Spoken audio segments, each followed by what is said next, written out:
Hello everyone, welcome to my YouTube channel pharma researcher. तो आज है day 30 daily pharma MCQ dose series का। तो चलिए स्टार्ट करते हैं आज के 10 इंपॉर्टेंट एमसीक्यू क्वेश्चंस के साथ। पहला क्वेश्चन है, Ziehl Neelsen staining is done for. तो जेल नील्सन स्टेनिंग किसके लिए, किसको आइडेंटिफाई करने के लिए यूज़ की जाती है? तो जो जेल नील्सन स्टेनिंग है, जेल नील्सन स्टेनिंग को एसिड फास्ट स्टेनिंग भी कहा जाता है एंड ये कॉमनली यूज़ की जाती है टू आइडेंटिफाई माइकोबैक्टीरिया को आइडेंटिफाई करने के लिए। जैसे कि जो हमारे माइकोबैक्टीरियाज हैं, जैसे कि Mycobacterium tuberculosis and Mycobacterium leprae.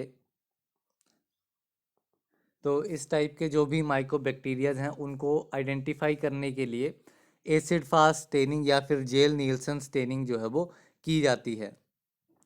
जो हमारे माइकोबैक्टीरियम्स होते हैं, इनको जो भी हमारे ट्रेडिशनल ग्राम स्टेनिंग मेथड्स हैं उनके साथ इनको स्टेन करना काफ़ी डिफ़िकल्ट रहता है, इसलिए जेल नील्सन स्टेनिंग जो है वो इनके लिए की जाती है। तो इसके अलावा एक इम्पॉर्टेंट अपडेट सेपोए फार्मा के रिलेटेड। तो आज शाम को जो है वो सेपोए फार्मा की नेक्स्ट वीडियो आएगी जिसमें मैं फार्माकोलॉजी के एमसीक्यूज़ आपके साथ डिस्कस करूँगा। प्रीवियस ईयर फार्मासिस्ट के जो भी फार्माकोलॉजी के एमसीक्यूज़ हैं, टोटल 100 क्वेश्चंस मैंने इस वीडियो में डिस्कस करूँगा एंड उसमें मैं अदर डिटेल्स भी आपको दे दूँगा। तो चलिए नेक्स्ट क्वेश्चन पे चलते हैं इस वीडियो के। सो क्वेश्चन है, cars compressibility index gives an idea about. तो कार्स कंप्रेसिबिलिटी इंडेक्स के बारे में हमें किस चीज़ के बारे में पता लगता है? तो कार्स कंप्रेसिबिलिटी इंडेक्स हमें पाउडर्स की फ्लो प्रॉपर्टीज़ के बारे में पता लगता है एंड पाउडर्स की कोहेसिवनेस के बारे में। तो ऑप्शन सी इसका राइट आंसर हो जाएगा, that is both A and B. तो इसमें जो कार्स कंप्रेसिबिलिटी इंडेक्स है, इसकी डिफरेंट वैल्यूज़ आती हैं एंड उन वैल्यूज़ पे ही डिपेंड करता है कि हमारा फ्लो, पाउडर का फ्लो प्रॉपर्टी कैसी होगी। जैसे कि अगर कार्स इंडेक्स है 5 to 15 के बीच में, तो जो फ्लो प्रॉपर्टी होगी वो होगी एक्सीलेंट। अगर ये वैल्यू 12 to 16 आती है, 12 to 16, तो जो फ्लो प्रॉपर्टी होगी वो होगी गुड, गुड कैटेगरी में आएगी। देन 18 to 21 अगर होगी तो ये फेयर कैटेगरी में आएगी एंड 23 to 35 में होगी तो ये पुअर कैटेगरी में आएगी एंड देन 35 टू अगर 38 वैल्यू होती है तो वो वेरी पुअर कैटेगरी में आएगी एंड अगर ये 40 से भी ज़्यादा वैल्यू आती है इसकी तो वो एक्सट्रीमली पुअर कैटेगरी में आएगी। सो इस क्वेश्चन का राइट आंसर है option C, that is Carr's compressibility index gives an idea about flow properties of powders and cohesiveness of powder.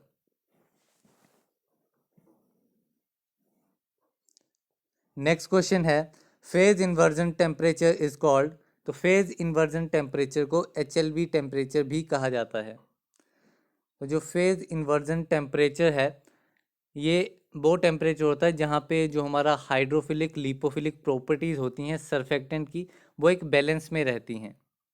ठीक है, तो जो HLB है, HLB की फुल फॉर्म होती है हाइड्रोफिलिक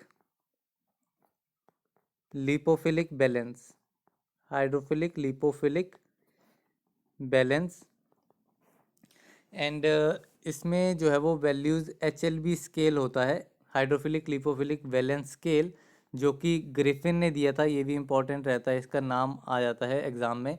तो HLB स्केल ग्रिफिन ने दिया था, इसमें जो है वो 0 to 18 जो है वो, ये 0 to 20 वैल्यूज़ जो इसमें रहती हैं, 1 to 20 आप बोल सकते हैं या तो इसमें जो मेन कैटेगरीज आती हैं उसमें दो मेन कैटेगरीज आती हैं, एक आती है लिपोफिलिक एंड दूसरी आती है हाइड्रोफिलिक। तो लिपोफिलिक जो है वो 0 to 8 वैल्यूज़ होती है, इसमें 0 to 8 की रेंज जो होगी वो लिपोफिलिक में आएगी एंड हाइड्रोफिलिक में 8 से लेके 16 तक जो है वो इसकी वैल्यूज़ रहेंगी।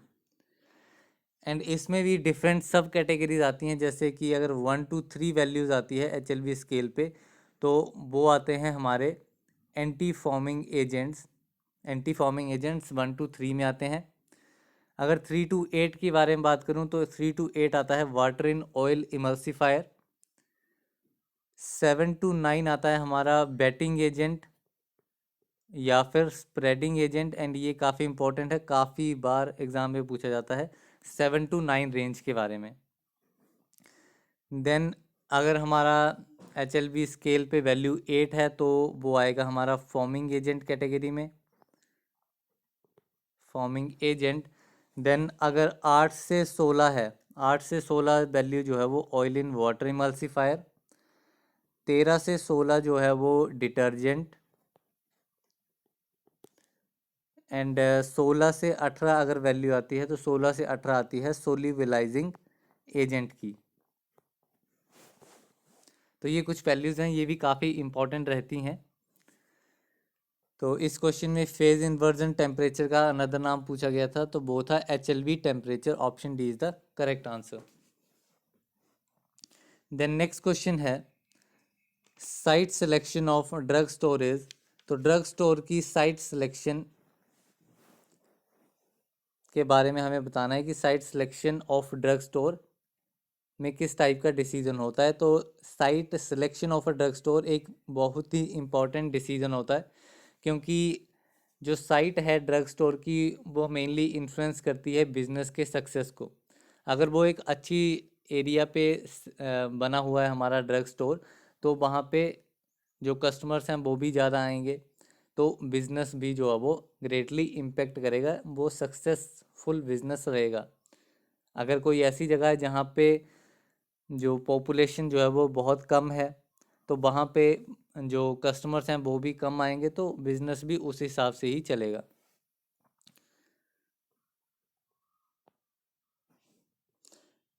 देन नेक्स्ट क्वेश्चन है air permeability method is use to determine the dash of powder. तो एयर परमिएबिलिटी मेथड है, एयर परमिएबिलिटी मेथड क्या चीज़ डिटरमाइन करने के लिए यूज़ किया जाता है। तो ये स्पेसिफिक सरफेस एरिया को डिटरमाइन करने के लिए यूज़ किया जाता है एयर परमिएबिलिटी मेथड। साथ में जो सरफेस स्पेसिफिक सरफेस एरिया, इसके लिए मेनली दो मेथड यूज़ किए जाते हैं, जिसमें एक आ जाता है आपका एड्जॉर्प्शन मेथड एंड दूसरा आ जाता है आपका एयर परमिएबिलिटी मेथड। तो ये दोनों ही इम्पॉर्टेंट मेथड्स हैं जो कि स्पेसिफिक सरफेस एरिया, पाउडर के स्पेसिफिक सरफेस एरिया को डिटरमाइन करने के लिए यूज़ किए जाते हैं।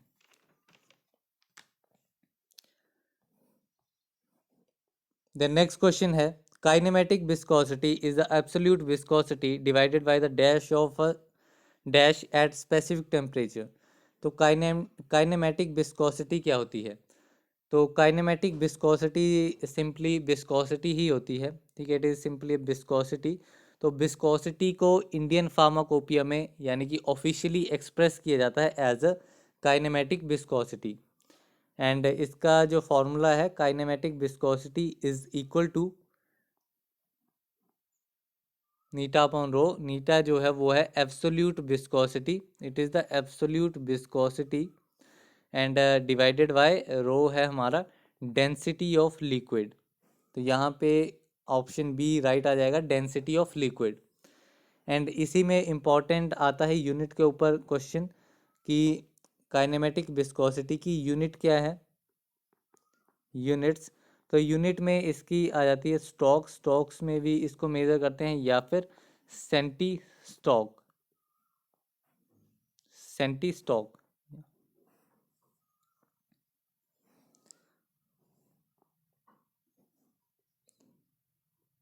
देन नेक्स्ट क्वेश्चन है which is most widely use for extraction of volatile oils. तो वॉलेटाइल ऑयल्स के एक्सट्रैक्शन के लिए कौन सा मेथड जो है वो मोस्ट वाइडली यूज़ किया जाता है। तो स्टीम डिस्टिलेशन जो है वो वॉलेटाइल ऑयल्स के एक्सट्रैक्शन के लिए यूज़ किया जाता है, option A is the right answer. Then बात करूँ एजियोट्रॉप। तो एजियोट्रॉप ऐसा मेथड है जिसमें एजियोट्रॉपिक मिक्सचर को ब्रेक डाउन किया जाता है by the addition of third substance, and इसमें एब्सोल्यूट अल्कोहल जो है वो प्रिपेयर किया जाता है इस मेथड से, एंड ये मेथड यूज़ किया जाता है to determine the water content in substance. कोई भी ऐसा सब्सटेंस है उसमें अगर हमें वाटर कंटेंट फाइंड आउट करना है तो वो हम डिटरमाइन कर सकते हैं बाय यूजिंग टोल्यून। टोल्यून की हेल्प से हम डिटरमाइन कर सकते हैं water content in a substance. Then next है मॉलिक्यूलर डिस्टिलेशन। तो मॉलिक्यूलर डिस्टिलेशन जो है वो मेनली यूज़ किया जाता है for the separation of vitamin A, vitamin E, इन दो विटामिन के लिए, एंड स्टीरॉयड्स के लिए भी ये यूज़ किया जाता है। Steroids, free fatty acids, free fatty acids के लिए, एंड ट्राइग्लिसराइड्स के लिए, एंड ऑल्सो ये यूज़ किया जाता है जो भी हमारे फिक्स्ड ऑयल्स होते हैं उनकी रिफाइनिंग के लिए भी मॉलिक्यूलर डिस्टिलेशन यूज़ किया जाता है। देन है हमारा डिस्ट्रक्टिव डिस्टिलेशन। तो डिस्ट्रक्टिव डिस्टिलेशन मेथड में क्या होता है, इसमें जो भी हमारा डिस्टिलेट होता है वो एक डीकम्पोज प्रोडक्ट होता है। जो भी हमारे ऑर्गेनिक मैटर बर्न किए जाते हैं इन अब्सेंस ऑफ एयर में, उनके जो भी कंस्टिट्यूएंट आते हैं उनका डीकम्पोज प्रोडक्ट जो है वो होता है हमारा डिस्टिलेट। तो वो मेथड आता है हमारा destructive distillation. The next question है which test organism is use for moist heat sterilization technique. तो मोइस्ट हीट स्टरलाइजेशन टेक्निक में कौन सा टेस्ट ऑर्गेनिज्म जो है वो यूज़ किया जाता है। तो इसमें बेसिलस स्टीरियोथर्मोफाइलस जो है ये टेस्ट ऑर्गेनिज्म है जो कि मोइस्ट हीट स्टरलाइजेशन टेक्निक के लिए टेस्ट ऑर्गेनिज्म यूज़ किया जाता है। एंड बात करूँ मोइस्ट हीट स्टरलाइजेशन में जो इंस्ट्रूमेंट यूज़ किया जाता है वो है ऑटोक्लेव। इसके अलावा अदर ऑप्शंस के बारे में बात करूं दैट इज़ बेसिलस सबटिलिस। तो बेसिलस सबटिलिस जो है वो ड्राई हीट के लिए यूज़ किया जाता है टेस्ट ऑर्गेनिज्म। एंड ऑल्सो ये जो है वो इथाइलिन ऑक्साइड के लिए भी बेसिलस सबटिलिस ही यूज़ किया जाता है एज अ टेस्ट ऑर्गेनिज्म, जो कि एक गैसियस स्टरलाइजेशन। देन नेक्स्ट है बेसिलस प्यूमिलिस। तो बेसिलस प्यूमिलिस जो है वो मेनली आयोनाइजेशन रेडिएशन के लिए यूज़ किया जाता है। आयोनाइजेशन रेडिएशन के लिए जो टेस्ट ऑर्गेनिज्म है वो है बेसिलस प्यूमिलिस। देन फोर्थ ऑप्शन है सीडोमोनास डाइम्यूनिटा। तो सीडोमोनास डाइम्यूनिटा जो है वो मेनली फिल्ट्रेशन के लिए टेस्ट ऑर्गेनिज्म यूज़ किया जाता है, फिल्ट्रेशन के लिए। इस क्वेश्चन में मोस्ट हीट स्टरलाइजेशन पूछा था तो ऑप्शन सी राइट आंसर है, दैट इज बेसिलस स्टीरियोथर्मोफाइलस।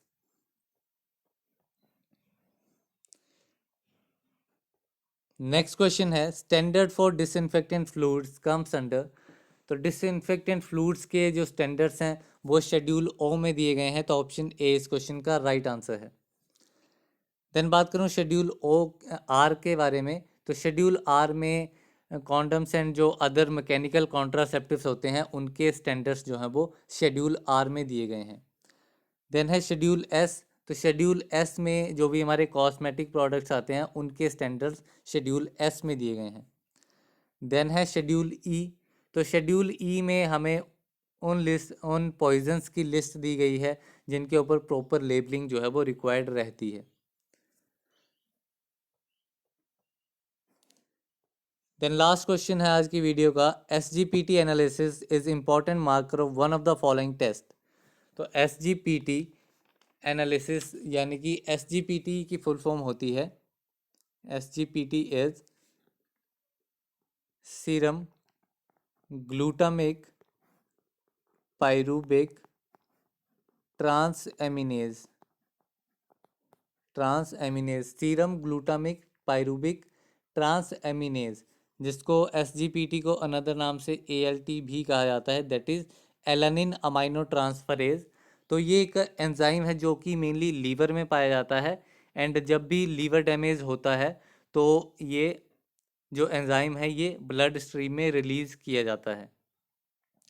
तो इस एंजाइम से हमें लीवर में जो भी डैमेज होता है उसके बारे में पता लगता है। तो ये लीवर फंक्शन टेस्ट के लिए एक इम्पॉर्टेंट मार्कर है। तो ऑप्शन डी इस क्वेश्चन का राइट आंसर है।